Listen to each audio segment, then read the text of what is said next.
How's it going, Hey, Jack? oh, haven't spoken in a while. Um, we're still doing regular class and stuff, right? I wasn't sure. Yeah, today's the last day. Wednesday and Thursday and Friday, everybody's off. Yeah. Um, you just put in a bunch of homeworks due the 5th. Yeah, so that's all of them for the rest of the semester. Okay. And basically, we're only going to cover, we might get to 28, but we're hmm definitely getting 27. But if we don't get to 28, then 28 and everything after it will be extra credit, even if it's not marked extra credit. Okay, because it was like a ton of stuff. Yeah, what I discovered is that it hasn't been showing on your side. So all this time, I'm thinking y'all didn't have 17 or 18 or 19. I know 19 part two is still not showing.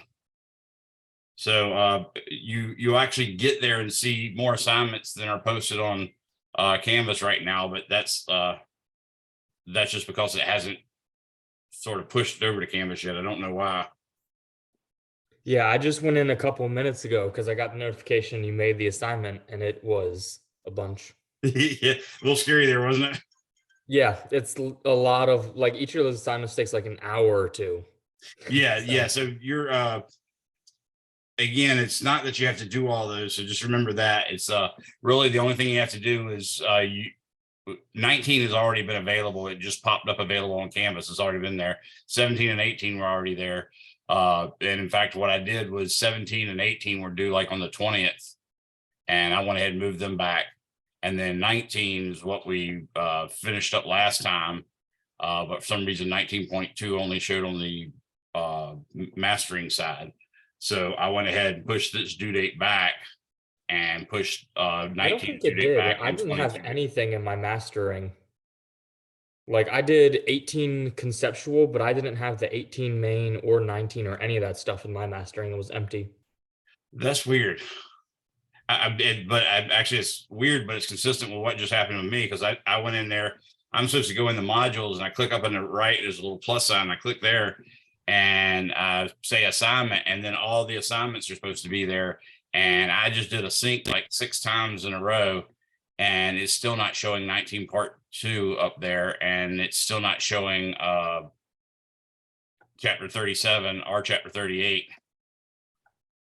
But like I said, we've done chapter 19. You have to do chapter 17 and 18. We already did. I just extended the due date on that. Chapter 19, I pushed the due date back on that. Chapter 20, we're doing tonight, and chapter 37 we'll do next week, and then the rest, if we get time, I'll do 28, but I doubt I will Okay. because it only Is takes a whole final week. after the 6th, or is this class done by the 6th? So the final exam is on the 6th. Okay. But that gives me Thursday the 9th, just or Thursday the 8th, just in case something goes wrong. Okay. Um, Last question is the practice midterm for the one that's due this week is on Respondus, and there's not a one that isn't. Is there any way you can make one that's not on Respondus? Because that Yeah, it's really supposed to be slows the one on process there. down. Let me check, see what's going on. That's weird. It's quite possible I'm not seeing the Yeah, I right feel you, thing. man. uh, physics midterm. It's in with the like chapter when it goes individually chapters, those practice problems. Right. It's in the middle there. Okay. Yeah. Respond to this. Okay. Right below it's supposed to be practice midterm 21 to 28. Let me And look. Maybe I'm just blind. yeah, it's just a smaller title and it's really easy to miss. No, I only see the Respondus. In the practice test. Oh, in the that's the old one though. The one that's all magnetism. Oh, not the practice midterm. Well, actually, I guess it is. That's the one that says October 25th. That might be, you might be right on that. Let me see. Yeah, the one that says October 30th is in the chapter practice, and it's only on lockdown browser, which is Not helpful. inconvenient when trying to work. Yeah, I don't want to do that. Why did that Yeah, not because go usually through? what I don't know, I'll go to Google and try to learn. But when I got to spend 15 minutes going in and out of lockdown browser for Yeah, every that's not fun. test. Yeah. Let me see if it's on here. I've got it on a quiz. Let's see. I wonder if it just never showed up in that area. Hopefully that's it, because I'd hate to have to remake it. It took me forever to make it. 21 to 28. Yeah, it seems.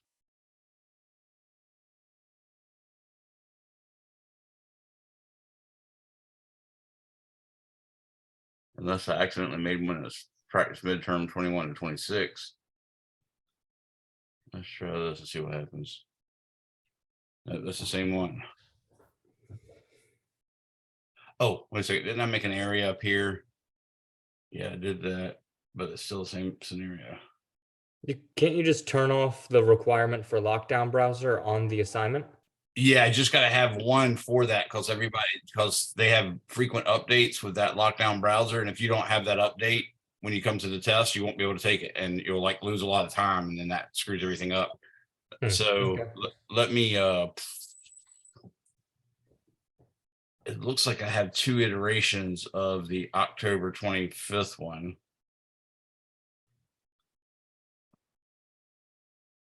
Let me put this up here.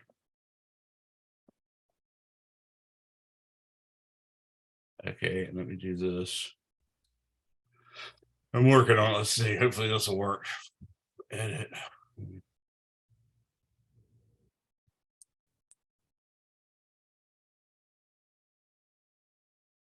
Oh, I'll get fancy. I use Roman numerals. That'll make it much better.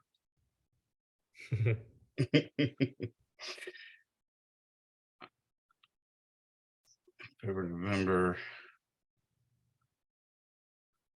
Let's see. So that arc I did sort of didn't help at all. That sucks. Hopefully let's see if there's even got questions in it. Yeah, okay, that's got questions. That's good. So if you go now to the module that says it's not the practice test one, it's the one with all those chapters in it. I want to call it chapter practice.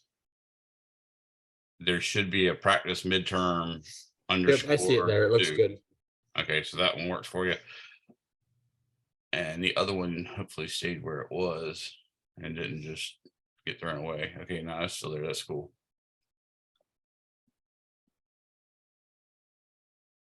All right, thanks for letting me know that. I wish I would have known earlier, but you still get a week, so that's not too bad, I guess. The actual midterm will come up tomorrow. I'm making that either tonight and then post it tomorrow, or I want it to make it tomorrow and post it tomorrow. All right, I'm looking at the mastering. I have chapter 37, 38, 39, 20. You said we're doing 20, but I have a lot of random chapters that you didn't mention. Yeah, so let me go over that and explain to you what's what. I think I got that here. Yeah, so go back to assignments. Okay, so when I look in your assignments, we started with chapter 21. That was old news. So 21 up through 31 is previously done stuff. Chapter 16 is completely extra credit. It's on sound in case you were interested. I can even push the due date back if you're interested, but I'm sure people got enough on their plates. There should be a 17 conceptual and a 17 homework. They were due like on the 16th and the 20th. There's an 18 conceptual and an 18 homework. They're now due on the 29th. They were actually due previously on the, I think the 20th and then the 23rd or 22nd, something like that. 19 is not due until 12/5. And that one should have conceptual and then part 1 and then part 2. 20 is due on 12/5, and that should be a conceptual 20 and a homework 20. And then, as I said, 37 conceptual and 37 homework, they will be required because we'll cover that next week. We might get into it a little bit tonight, but I doubt it. But next week we're definitely covered 37. I doubt I'm going to be able to cover 37 and 38. So the 38, the 39, the 41, all those would be extra credit, even though only the 41's marked that way. All right, I just want to make sure. Yeah, no problem. All right, we're getting more people in here. We got 4 people. Woo-hoo. And it's 28 after, so I guess I better go ahead and start. Okay, hello everyone that's here. I see Nathan, Matt, Christian, excuse me, and Jack. I was just explaining to Jack, we were talking about, for some reason, Canvas isn't showing a couple of assignments that are on my lab and mastering. For instance, right now we're missing 19 part 2 homework. We're going to finish, we finished 19 already, but tonight we're going to do all of chapter 20. We might even get into the next chapter, which is 37. But no matter what, 37 is definitely going to be a homework. And it's a chapter that we'll cover next week. Ideally, I'd like to get to 38 as well, but I doubt that's going to happen. So if we don't get to 38, then 38 is going to be an extra credit, even though it's not mentioned as an extra credit. Normally I put it in the name. 16 was an extra credit. I put that in the name. 39 is definitely an extra credit. 40 is definitely an extra credit, and 41 is definitely an extra credit. And I'm not even sure I put 40 up because that's usually something we cover in the 241 sequence. But all those other ones that we don't cover, they're obviously extra credit. I pushed back the date of 19 or 18 and 19. I pushed those dates back just in case anybody missed them because of the problems that Canvas was not showing the mastering homework. So we're all up to speed. Not only that, for some reason, when I put the practice test for the practice midterm, I evidently didn't make a separate one. I thought I did, but I've now made a separate practice test that's not the Respondus lockdown browser. Remember, you got to take that once before you take the re-practice test or the re-midterm, just because Respondus frequently has updates, security updates and stuff like that. And if you don't have the latest update, you're going to start your test and it's going to make you do a bunch of downloads and stuff. So you make sure you take that at least one time. When that's done, you can go ahead and just take the other one from there on out. There is a practice test for the next test, and the next test is already available to you guys. The actual midterm, the retest for the midterm, I'm putting that up. I'll make it tonight or first thing in the morning. Either way, I'm going to put it up tomorrow. So you'll see that tomorrow. At basically the test right now that I said was test, I think I call it test 6. That I had to do is Wednesday, but that was just me not wanting to overburden you on your Thanksgiving break. If you can't get it done by Wednesday, it's not a big deal. I'm probably going to push the deadline till meaning if you can't get it done by tomorrow night at midnight, that's not a big deal. I can push it back to the next Wednesday. I just didn't want to be that guy that sends you home with 2 tests to do over Thanksgiving break. But in this case, it might actually be a preferable situation. So just try to get it done. If you can't, let me know. You probably don't even have to let me know. I'm probably going to do it anyways, just set the date back. But it would be better on you from a Thanksgiving standpoint if you knock that out beforehand while the chapters are still fairly fresh, and then just focus on the re-midterm next week. Any questions on that? All right, well, what I'm going to do is I want to cover the parts of chapter 20 that I think are relevant. And this is the second law of thermodynamics. Normally here at TCC, we don't cover chapter 20 at all because the people that go into mechanical engineering, for instance, which it might be needed for, are chemical engineering to some extent, and physics in general. All those people are going to have a really devoted course to thermodynamics, and getting the bare essentials in is really more critical to us. But I just can't justify teaching a calculus-based second semester course without covering second law of thermodynamics. So I'm doing sort of a streamlined version of chapter 20. What I want you to do or be able to do from that is I want you to be able to state the various versions of the second law of thermodynamics your book gives. You might even look up some other ones on the internet and more or less memorize them. Okay, you need to know the second law of thermodynamics in all its different forms. They've all been shown equivalent to one another, but you need to know all of them. And then the other thing is I'm going to go over the Carnot engine, its efficiency, and what efficiency in general means. And then specifically, I'm going to derive the efficiency of the Carnot engine for you. And then I will show you how to calculate the equivalent of efficiency, which is called coefficient of performance, or COP. The COP, I will calculate that for like a refrigerator or an air conditioner. And then I'll calculate that for a heat pump, which is a new type of heater that people have been using for the last 10, 15 years. So you'll need to be able to apply that efficiency formulas. And I'll show you a couple examples. It's really pretty straightforward. It's not that hard of stuff, but that's really what I need you to be able to do. The homework might cover other stuff, and that's great. But the big deal is the only thing I want to test you on is, do you know those second laws of thermodynamics, and do you know how to calculate the efficiency? How do you calculate the efficiency of the Carnot engine? How to calculate the efficiency of a heat pump? How to calculate the efficiency of an air conditioner or a refrigerator? Okay. So let me start off by giving you the versions of the second law of thermodynamics that our book has. So the first one is the Clausius statement. And the Clausius statement basically says that heat can flow spontaneously from a hot object to a cold object. So what that means is whenever two objects are in contact with each other some way or another, now normally it's conduction, so you just put a hot body up against a cold body, and then heat will transfer from the hot body into the cold body, and that's just what it does naturally. It's not the one with the higher internal energy delivers heat to the one with the lower internal energy. That's not what matters at all. What matters is that average random kinetic energy of the molecules and atoms in the two things.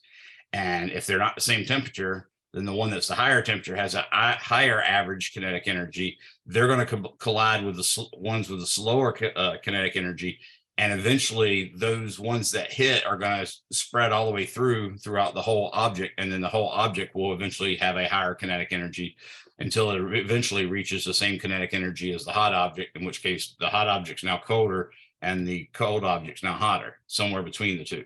Okay, so that's what spontaneously occurs. Spontaneously, heat flows from a hot body to a cold body. And then the other part is heat will not flow spontaneously from a cold object to a hot object. Now, this sounds kind of goofy, but let me explain it to you like this. So I got a big glass of tea here, and you can imagine when you first brew tea, it's pretty hot, let's say 70 degrees Celsius. And let's say I put a ice cube that's at -5 degrees Celsius in it, and it's a good size ice cube, say. So that good size ice cube then first is brought up to a temperature of 0 degrees Celsius, and then it all melts. And ultimately, the ice that's now water that's diluted the tea, along with the tea, is all one liquid, and that new temperature is now 60 degrees Celsius. Okay, that is, if I did the calculations, that would obey the first law of thermodynamics and everything would be fine. But here's the weird part. If I stuck a -5 degree Celsius ice block inside the cup of tea at 70 degrees Celsius, it's also possible from the first law of thermodynamics that the ice actually takes in, gives up more heat to the tea, making the tea go from 70 to say 75. And then the ice gets colder to say -10. If you worked out the conservation of energy parts with that using Q equals MC delta T and Q equals ML and all that good stuff, that would be equally valid according to the first law of thermodynamics. Yet that second thing never happens. We never see an ice cube get colder and a tea get hotter, right? But it's perfectly okay as far as conservation of energy, which is what the first law of thermodynamics is. So that's why we need a second law of thermodynamics. And the second law of thermodynamics, as you can see in this Clausius statement that I just read to you, clearly covers that. It says spontaneously, that means on its own with no outside help, is going to, the hot tea, being the hot body, is going to apply heat to the ice, being the cold body, and that's not going to go the other way around. So that's one version. Now, another version, I'm flipping through the book real quick to pull them up so it's easier for you. Again, this will be on the recording. The recording's always going up unless there's something happens to the internet. It's normally up before the night's over. So it'll probably be up like 9 at the latest. So you can go back and see this, or you can just look in your book and copy it because they put it all in bold print. That's not it. That's not it. So here's another second law. Oh, didn't have it there. Sorry. I'm working on it. I'm working here. That's not it. Here it is. Well, this is a theorem stated by Carnot. All reversible engines operating between the same two constant temperatures, TH and TL, have the same efficiency. Any irreversible engine operating between the same two fixed temperatures will have an efficiency less than this. A lot of people have stated that as another version of the second law of thermodynamics, but your book's not doing that. Here's the one I was looking for. No device is possible whose sole effect is to transform a given amount of heat completely into work. That's the Kelvin-Planck statement. No device is possible whose sole effect is to transform a given amount of heat completely into work. I tell my students generally that this means that heat is sort of a impure or bastardized version of energy. Basically, when you put energy in the form of like kinetic energy of by throwing a ball, it's got kinetic energy, or by throwing it up in the air, it gains potential energy. Those are not heat energy, and therefore you can get them right back out unless there's friction forces and stuff like that. But once you change that energy to heat, say you take some of the energy from your cells using the ATP cycle and you use that to make your hand rub your desktop, and you rub it and rub it and rub it and rub it and rub it and rub it and rub it, eventually you'll start feeling that the desktop is getting warm, and it really is. So what you've done is you've taken the energy of your body that's making your arm be able to move in and out, up and down, or whatever. It's making that energy into a form of heat. And what happened is the individual molecules and atoms in my hand actually collided with the individual molecules and atoms in the desktop, and that actually caused the molecules and atoms right near the surface of the desktop to all get a higher kinetic energy. Eventually, all those atoms and molecules mixed around with all the other molecules and atoms, such that all the molecules and atoms had a small increase in kinetic energy. Therefore, the temperature of the thing went up. Now, imagine how difficult it would be to get exactly as much kinetic energy out of each of the individual molecules and atoms that have been affected by that in the desk. It's impossible to think that you could actually get that out. So that's one way of actually thinking about it. It's a little not all that precise, but the main thing is realize that once energy is converted into thermal energy or heat, you're not going to get all of it out. So you can't put heat into a heat engine, which is what we're getting ready to talk about, and have it all become work. Some of it's going to be wasted heat. So that's the Kelvin-Planck statement of the second law of thermodynamics. And I think there's one more, another Clausius statement. I think I'm remembering, I used to use another book. Actually, I've used several different books for this course, but one of them had like 8 versions or something. Here's the second law of thermodynamics. This is another Clausius statement. No device is possible whose sole effect is to transfer heat from one region at a temperature TL into a second region at a higher temperature TH. You can see that's sort of like the last one, the first one that we covered, in that you can't take heat from a cold body and force it into a hot body.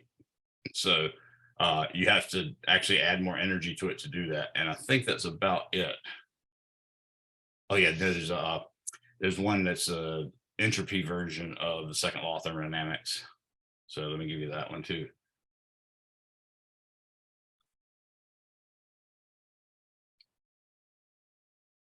So there's a quantity called entropy, and we define that entropy by entropy is a state variable. Just like, we can have a state equation of state in the ideal gas law and van der Waals equation, that sort of thing.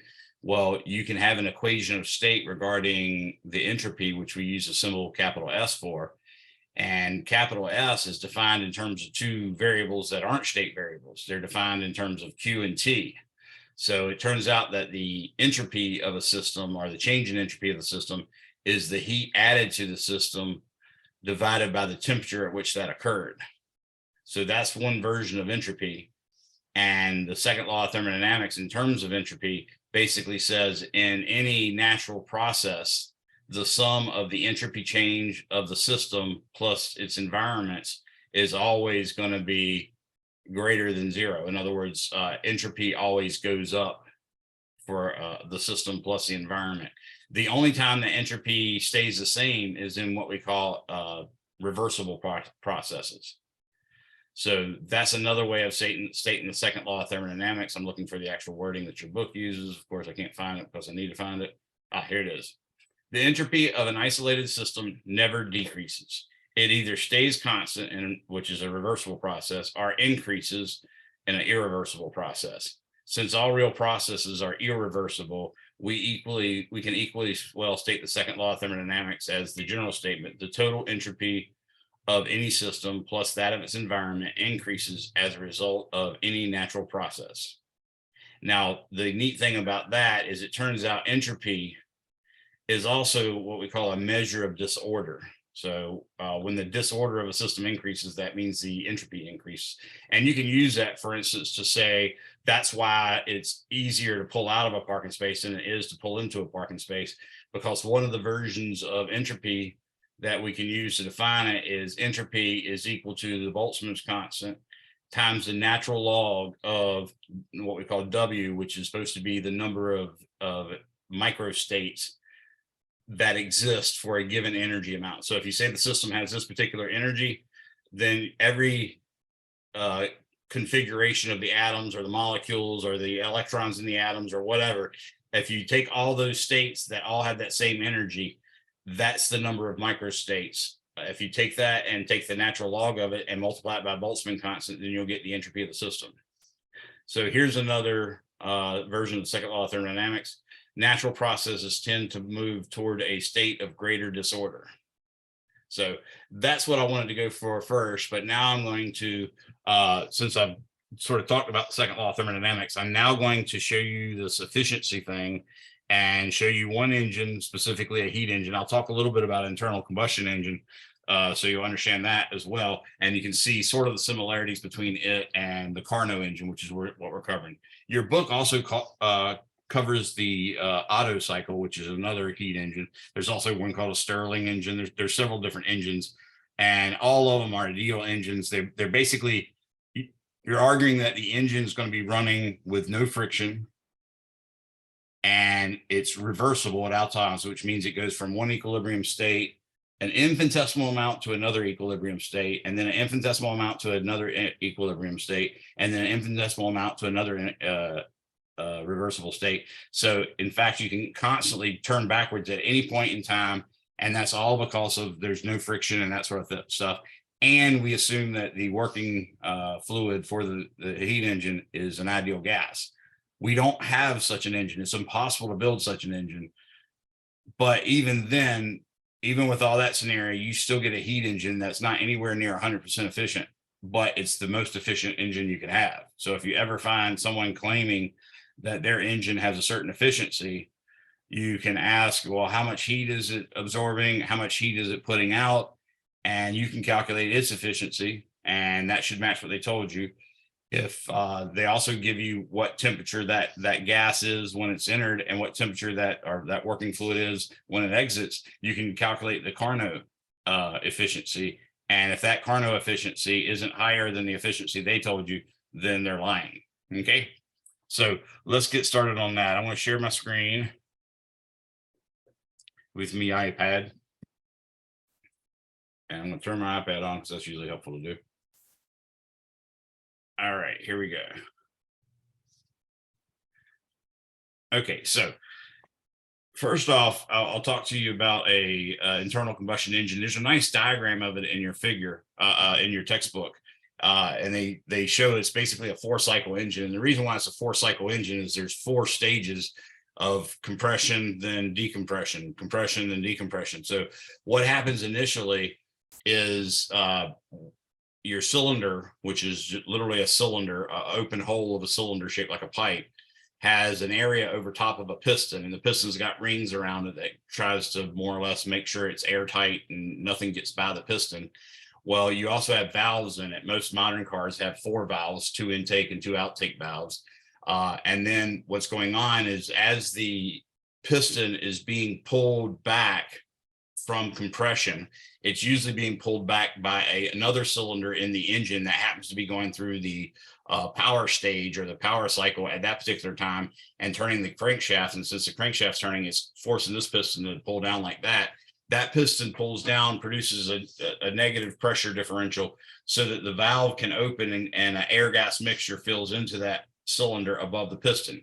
And then the piston comes around and fires up. When it fires up, if it's a gas engine, it's going to take the volume and maybe cut it in half, or maybe cut it by a factor of 2.2 or something like that. That's going to heat up the engine, And just at that instant, a spark plug is going to fire, and that's going to cause an explosion. That explosion happens so fast, it's really an adiabatic process because it actually takes some time for heat to flow from the gas into the walls of the engine. And this happens so quick, you don't have time to do it. We're talking, 3,000 to 7,000 revolutions per minute. And every other one is a compression cycle, and every other one's a power cycle. So if you see that explosion happen, the piston's going to come down. That's going to give some force to the shaft, and that's going to turn to rotate it.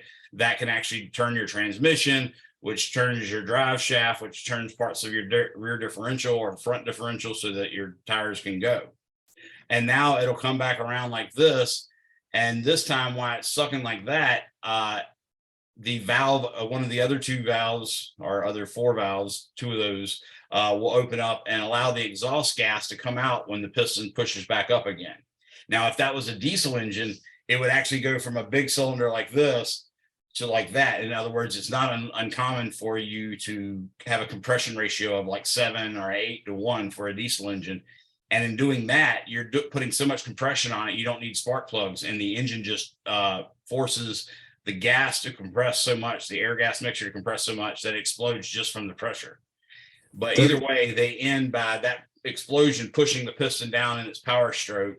And then the engine comes back around and the piston pushes up to push the exhaust gas. In other words, what's left of the fuel that just exploded is being pushed out the exhaust valves and going out your tailpipe. And then the next time it goes around, when it's pulling out like this, it's pulling fuel into the cavity again and then compressing it for an explosion. So that's an internal combustion engine. What we're going to do is a Carnot engine, and the Carnot engine I'll describe as this. So what we're going to imagine is, for some reason I keep changing colors, we take a pressure versus volume graph like this, okay? And what we have is two isotherms. And that's T equals T hot. And then there's another isotherm. And that's T equals T low. Now, what we're picturing this in all engines to be is basically a heat reservoir at temperature TH, connect to some kind of device so that heat, QH, can flow into it. This circle represents the engine. The engine puts out useful work, but it can't stop there. That's one of the versions of the second law of thermodynamics. If I didn't have this bottom pipe, then that would show that all the heat went into the work. In other words, there was no wasted heat. That's not possible by the second law of thermodynamics. So what I'm going to do now is I'm going to say this is going into another heat reservoir, CL, and the heat that comes out is going to be QL. Okay. Now, in general, efficiency of any engine is just what you get. In other words, what you get that you really, really need, because really you're going to get W and QL, but you didn't want QL. That's something you didn't want and don't care for. But it's what you get divided by what you pay for. That's a nice little way of thinking about it.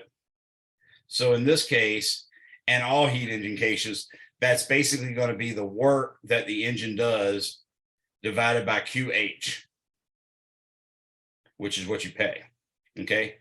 Now, we also know that if we look at the first law of thermodynamics, that the change in internal energy is equal to Q minus W. And if we just look at this, we've got basically QH coming in, and that's going to give us enough energy to make W plus QL. And that's sort of another statement of conservation of energy. Okay. So with that, we can say, oh, well, W must therefore equal QH minus QL. And you're exactly right. So the efficiency of any engine, E, is given by W over QH, which is also given by 1 minus Q,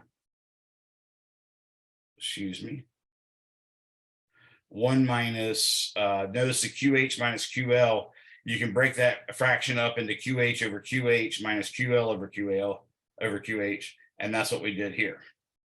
So that's for any engine, any heat engine.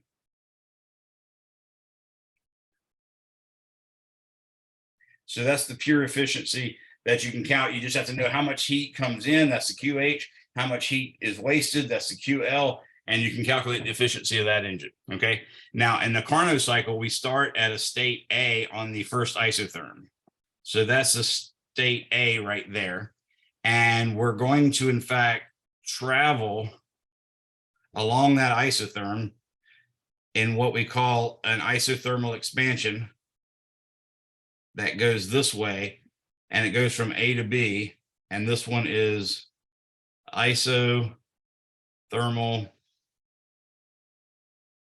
expansion. Now remember, expansion is a cooling process.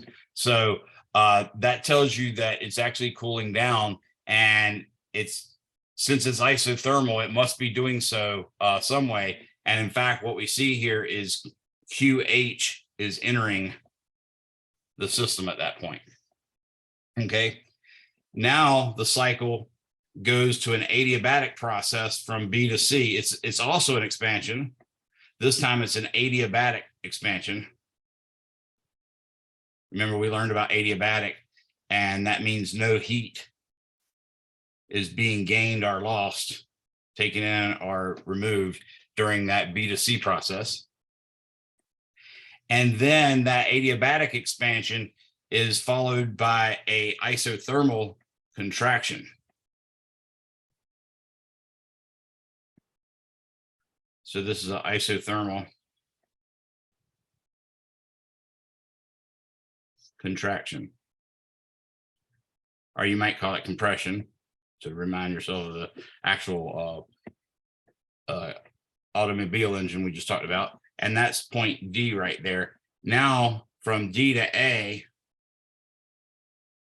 there is an adiabatic process. So this is an adiabatic compression.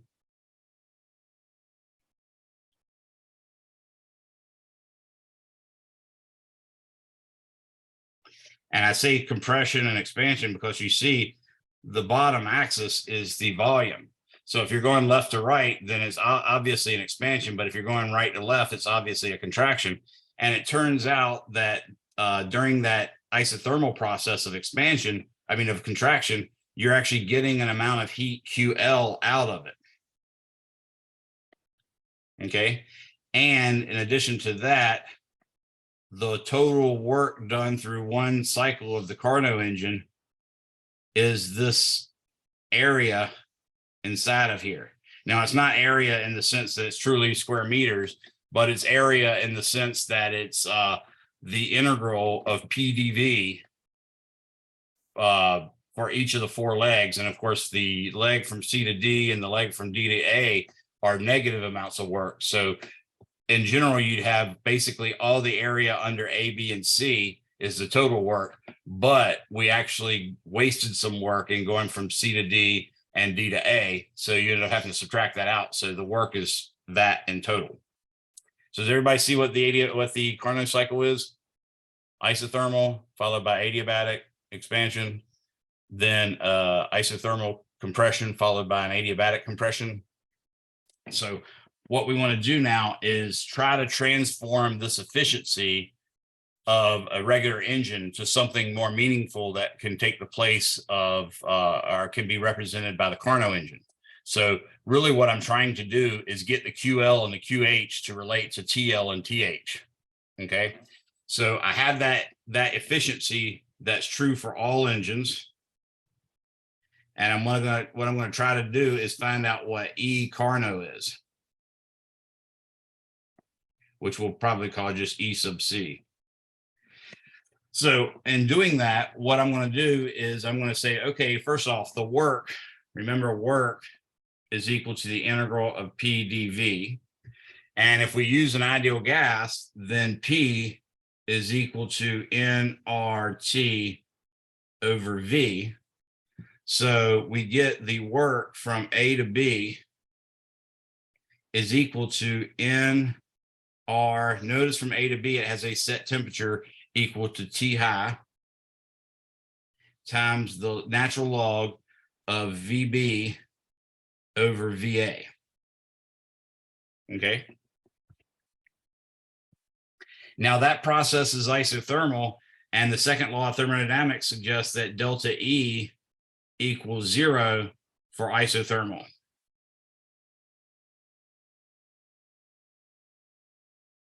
For T equals a constant, right? So that means QH is equal to WAB, which equals NRTH times the natural log of VB over VA. Okay. Similarly, if we attack the isothermal process from C to D, what we find is the work from C to B, or C to D, excuse me, is equal to NRT low times the natural log. Now, this work is actually going to be negative. So we would basically say VD over VC, because the final is the VD and the initial is the VC. But to make sure it comes out negative, we're going to do VC over VD. Okay.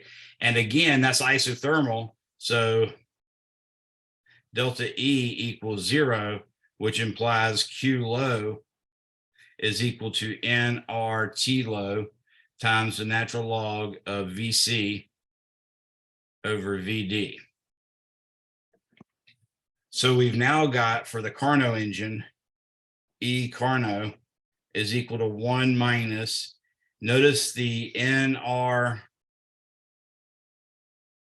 T high, or excuse me, in this case, it'd be NR T low times the natural log of VC over VD, has a NRT high ln of VB over VA. Okay, so that just gives us basically 1 minus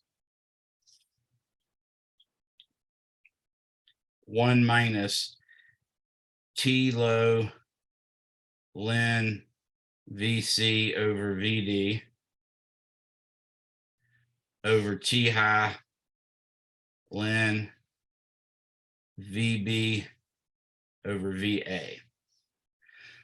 So what I'm trying to do is get rid of that ln part, because then I have just the temperatures. So how do we go about doing that? Well, what we can realize is that there is an adiabatic process going on from B to C. So B to C and D to A are adiabatic.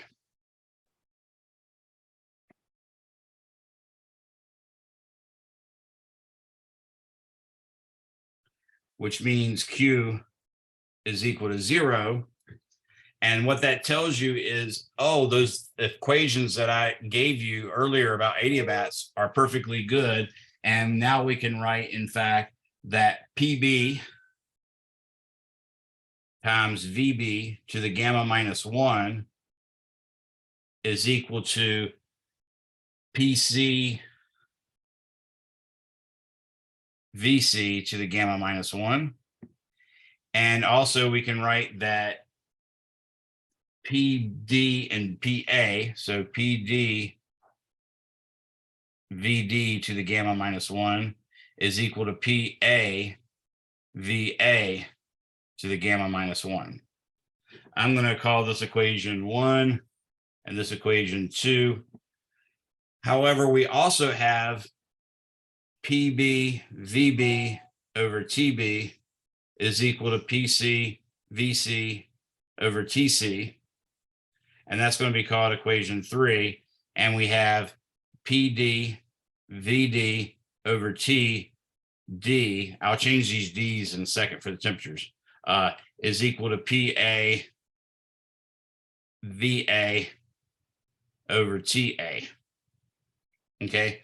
Now, remember what that means. In actuality, what we're getting here is PB over PC,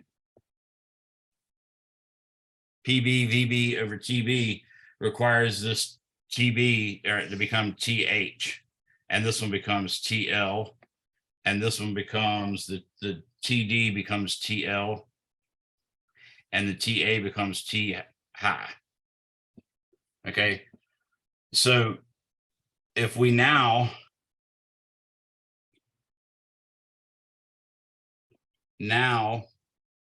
divide 1 by 3 and 2 by 4, then what we'll get is TH times, in this case, we're going to get VB to the gamma minus 1 is equal to T low, whoa, wrong letter, T low times VC to the gamma minus 1. And the other one's going to give us T low times VD to the gamma minus 1.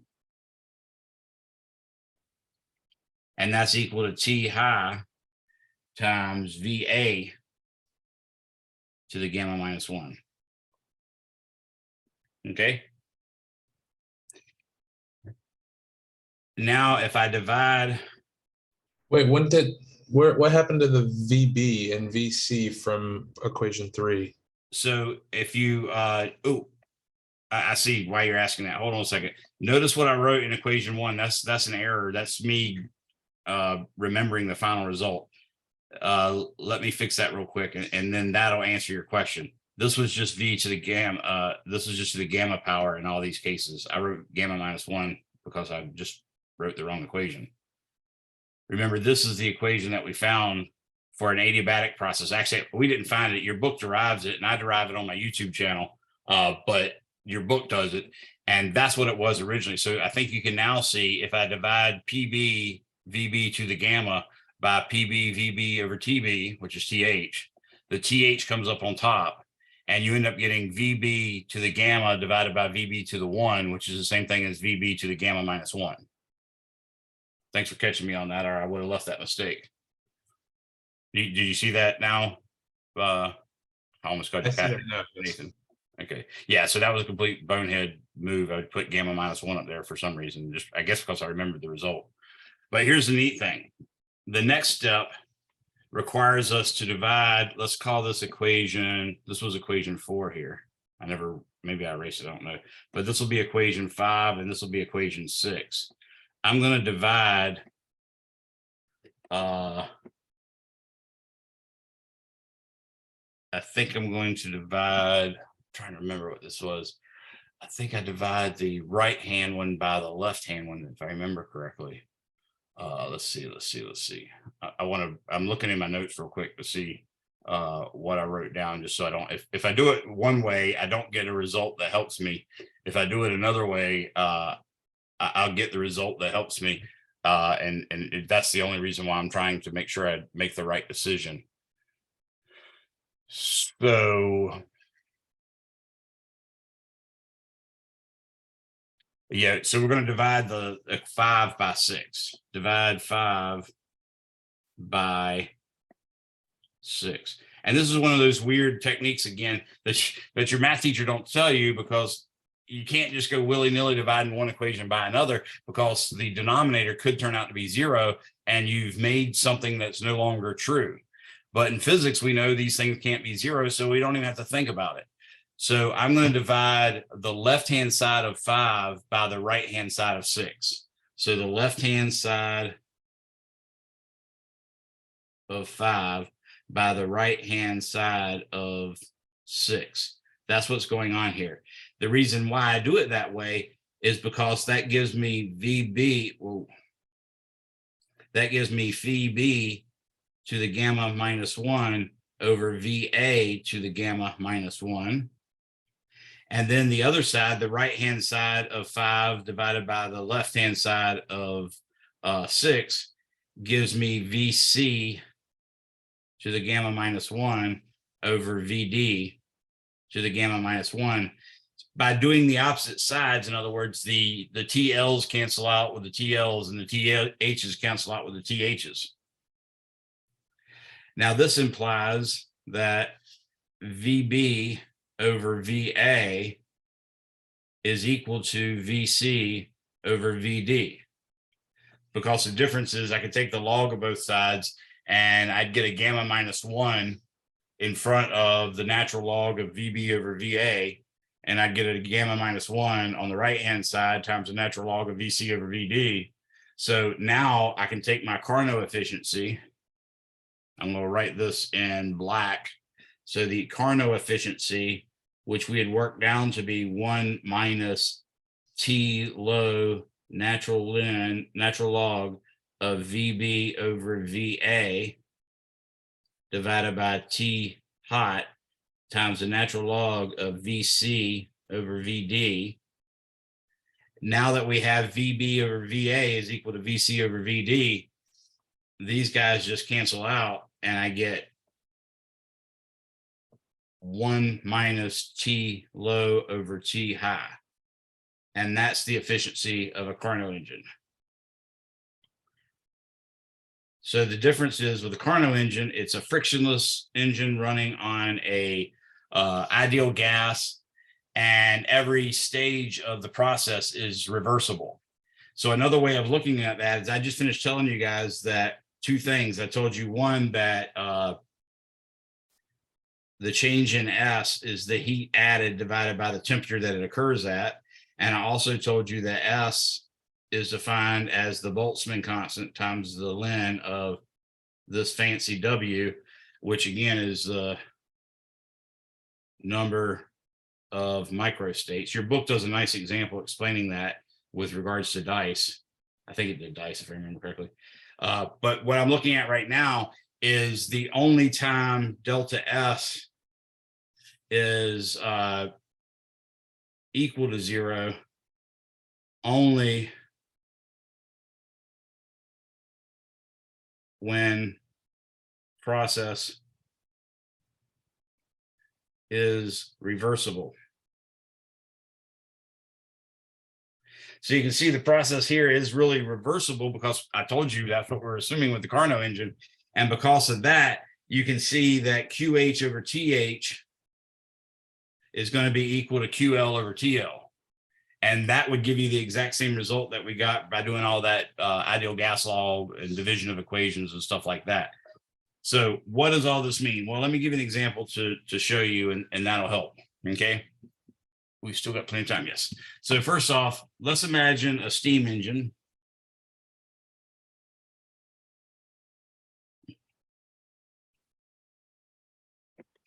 A steam engine runs on from, let's say, a steam engine takes in heat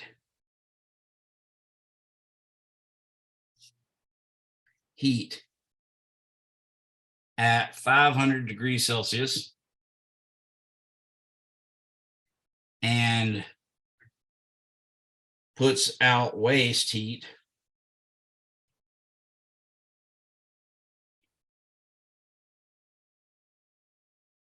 at 270 degrees Celsius.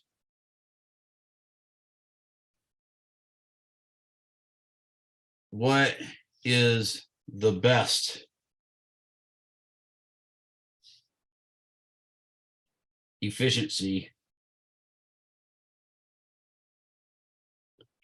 it might have? In other words, if I replace this with a Carnot engine, how efficient would that be? Because that would be the goal we're shooting for, is that level of efficiency, even though we're never going to get it. Okay. So first off, what we got to realize is ever since we got into the ideal gas law, temperatures always have to be in Kelvin. So the solution for this will be T hot is going to be 500 degrees Celsius plus 273.15 Kelvin, which gives me 773. I'll just leave off the 0.15, 773 Kelvin. And T low is going to be 270 degrees Celsius plus 273.15. Again, I'll leave off that small fraction. So this will be, in fact, 543. So the Carnot engine efficiency, if this were a Carnot engine, which clearly it's not, can't be, is 1 minus 543 Kelvin over 773 Kelvin. Assuming I did all my math right there, which is a big assumption because I make careless mistakes when I do math in my head. So I'll do 1 minus, then I'll do parentheses, 543 divided by 773. Make sure that looks right. Yeah, 500 plus 2, 773. And yeah, that's right. Okay. Close parentheses. And this gives me efficiency of 0.2975, which is 29.75%. So that's the best we could hope for. And we can't even really hope for that. Okay. In fact, we in real life, we have heat engines. Our most efficient ones are the ones we use to turn coal or nuclear power or liquid petroleum or any of those things. We use a certain type of heat engine for that, to convert that to actual energy. And that's basically steam turbines. And steam turbines, we've done a lot of hard work on, and they are approaching somewhere between, upper 30s and maybe even almost 50% efficiency. But again, the Carnot engine equivalent to that would be considerably more efficient than that. So we're doing pretty good, but we're definitely not going to overcome the limitations of nature. All right, so that's one problem. Let's look at another one. Let's say a guy comes to you, a person wants you to partner with them so that we can sell his revolutionary engines.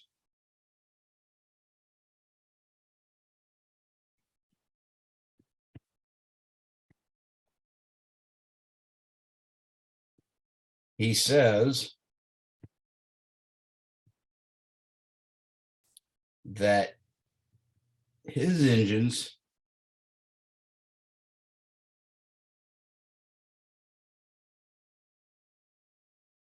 take in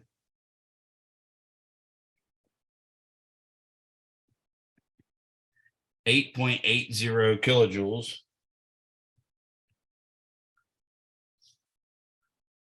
at a temperature of 432 Kelvin, and then exhaust a mere 4.20 kilojoules at 278 Kelvin.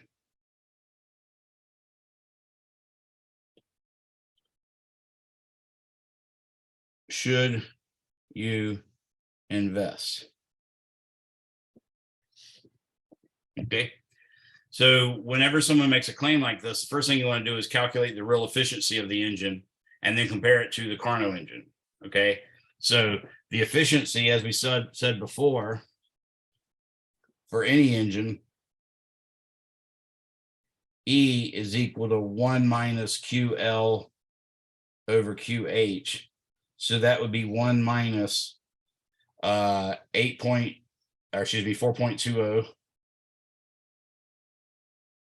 kilojoules over 8.80 kilojoules, which gives me 1 minus 4.2 divided by 8.8, and 1 minus 4.2 divided by 8.8. I hit a tangent. I mean, literally hit the tangent button. And that gives me 52.27% or 0.5227, which is equal to 52.27%. Now, what's the Carnot engine getting? Well, the Carnot engine is getting 1 minus TL over T hot. So that's basically the exhaust temperature, which is 278 Kelvin. So 1 minus 278 Kelvin over 432 Kelvin. And that gives me 1 minus 278 divided by 432, close parentheses. That is 35.65.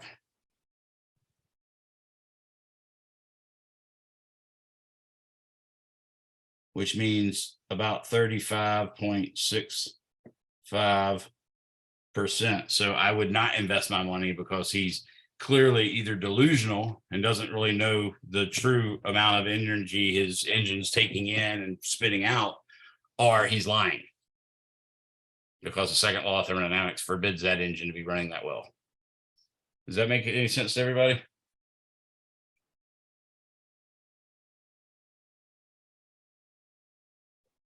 All right, so that's how you use that. Now, what I also want to show you is using that same principle, which I wrote back here.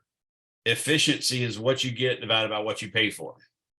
So we can't use 1 minus QL over QH if we're talking about, for instance, a refrigerator or an air conditioning unit, because their operation, though it is a heat engine, it's sort of more like a heat engine running backwards. So let's look at air conditioning.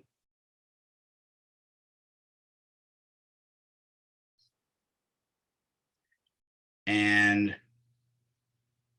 refrigerators. And here the thing's going to get real bad here. I really think there needs to be a D in there somewhere, but I don't think it is, so I'm going to leave it off. I think it's because my grandmother had, when I was a little kid, she had a refrigerator called a Frigidaire. And so I think the D's got to go in there somewhere, but we're going to go without it right now and hope that I spelled it correctly. So air conditioners and refrigerators, what do? Well, air conditioners and refrigerators have a hot reservoir specifically outside, okay?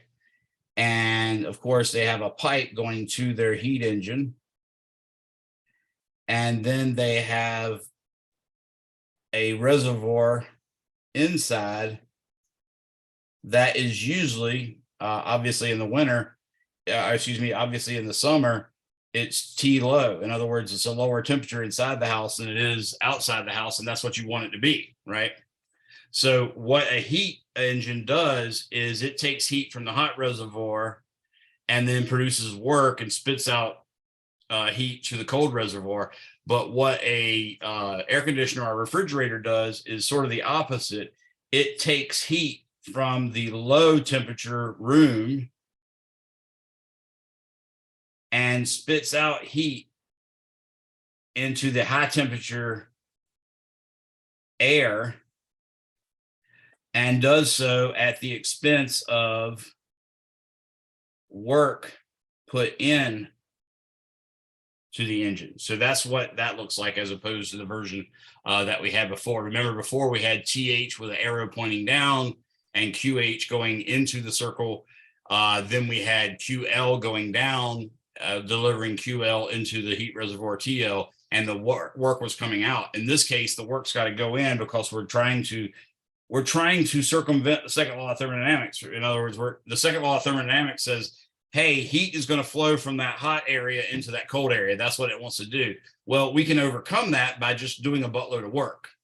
So the coefficient of performance for this device, or both of these devices, remember I said it's coefficient of performance. So I'm just going to write COP now. The coefficient of performance is still what you get divided by what you pay for. And what you get is the amount of heat QL pulled out of your room. That's really what matters, is how much heat did you steal from the living room, dining room, kitchen, bathrooms, and all that stuff. So I don't have to sweat my bejesus off. So it's going to be QL over what you put into it, which in this case is work. But you can also see that obviously TL plus W has got to equal, or excuse me, not TL. Already saw that. We can also see that QL plus W is going to supply QH. So we get that W is equal to QH minus QL. So we can also write this as QL over QH minus QL. So that's the coefficient of performance for an air conditioner or a refrigerator. With a refrigerator, of course, the TL is the compartment where all the food is, and the kitchen is the reservoir where the temperature of the room is, TH, okay? So that's one way. Now, the other thing is a heat pump. So let's look at a heat pump. If you have a heat pump and you've also experienced a heater that ran on gas, what we call a gas pack or something like that, you will probably find the heat pump is a little inferior to the old gas system. Okay. And that's problematic, but they are getting better all the time. So we'll just wait. But I just bought a new unit myself last year and it works a lot better. I didn't get, much cold during the winter. But what happens often with a heat pump is it can't keep up the rate of heat loss is too high. So it can't keep up keeping the room warm. So it ends up kicking into what we call auxiliary. And I kid you not, auxiliary is a bunch of long wires, tungsten wires, essentially, that you're running current through, and they turn red hot, and then they blow air across them like a, I kid you not, you just blow air across those little hot wires, and then that's what comes out of your vents. So you can imagine that's a super, super inefficient way of cooling a house, or excuse me, of warming a house. But that's what happens when it kicks into auxiliary. A lot of people leave the auxiliary off, except for when you turn it on manually.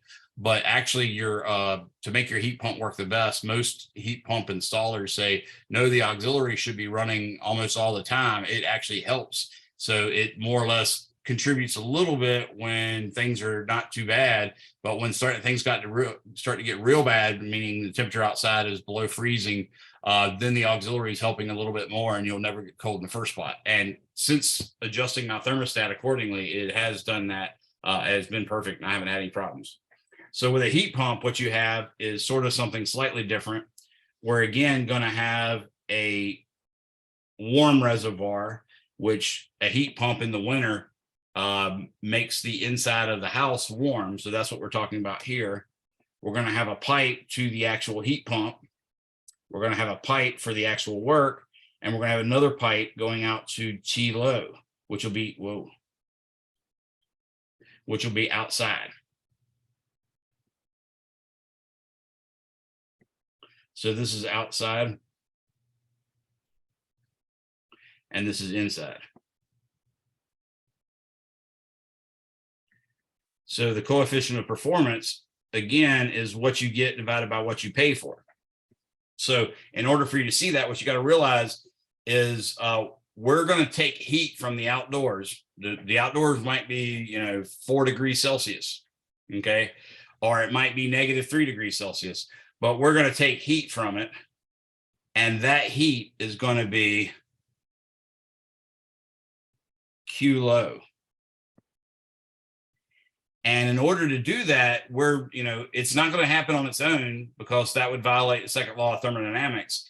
Instead, what we're going to do is we're going to apply some work via the heat engine, and then that's going to force some heat, that a fraction of that heat that you took from outside, that's going to force that to go into the hot reservoir at QH.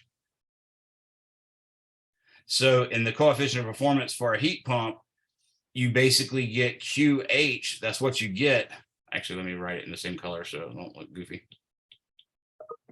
What you get is QH, and what you pay for is W. But again, you can see that W plus QL is equal to QH. So W is actually equal to, again, QH minus QL. So you can say QH over QL minus QL. So notice that is a slightly different formula than we had for a refrigerator and for an air conditioner. That had QL over QH minus QL. This has Q hot over QH minus QL. And some people make the mistake. I've heard technicians say this before. It's not a big deal. It's just they haven't been, trained in physics and thermodynamics that well. They know a lot of basic stuff, like they can go in and count your windows and use a computer program that'll tell them how much heat they're losing by them windows, whether they're being single paned or double pane, that sort of thing. They could go on code and assume that your insulation in your walls is at least R13, but it might actually be like R19 or something like that. And then come back and say, well, I expect to lose this amount of heat per day. And what that is they'll rate that as a tonnage, and it's basically tons of air that's going to be moved. And in doing so, they might accidentally say something along the lines of, well, when it reaches 0 degrees outside, there's no more heat left. So you can't take heat out of the air. And that's been a counter argument for some technicians when they're talking about heat pumps. It's not true. I mean, you can take heat from anything as long as the temperature is above absolute Kelvin or absolute 0 Kelvin. And absolute 0 Kelvin, another version of the second law of thermodynamics, is essentially that you can't reach 0 Kelvin. So anyways, that's basically it for chapter 20. That's all I wanted you to know, is those various versions of the second law of thermodynamics. And I wanted you to be able to calculate efficiency of an engine, which is 1 minus Q low over Q hot, the efficiency of a Carnot engine, which is 1 minus T low over T hot, and the coefficients of performance for air conditioners and heat pumps. And we've covered all that. So I'm going to let you guys go a whole 10 minutes early, but you can also, mainly because I don't have the time to jump into quantum mechanics with only 9 minutes left, which is what I'd want to do, is jump into chapter 37. So I highly recommend you guys read chapter 37, maybe even read some of the history from Wikipedia on quantum mechanics. I think you might get a kick out of that. Wikipedia has actually got quite a bit of good stuff there. I don't mind you using that at all for most physics, math, or astronomy. But everybody's free to go, and I will wait for the last person to leave before I go. And this will be posted tonight. Do we have lab today? Yes. I know Maria was sitting at lab when I left. Or actually, somebody was setting it up for Maria.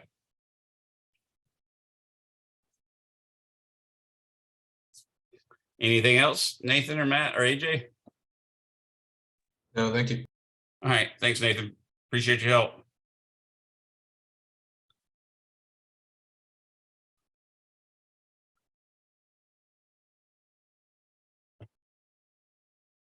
AJ, do you have any questions? You can chat if you want to. I think you might be gone. All right. I guess he is. Have a good one, everybody.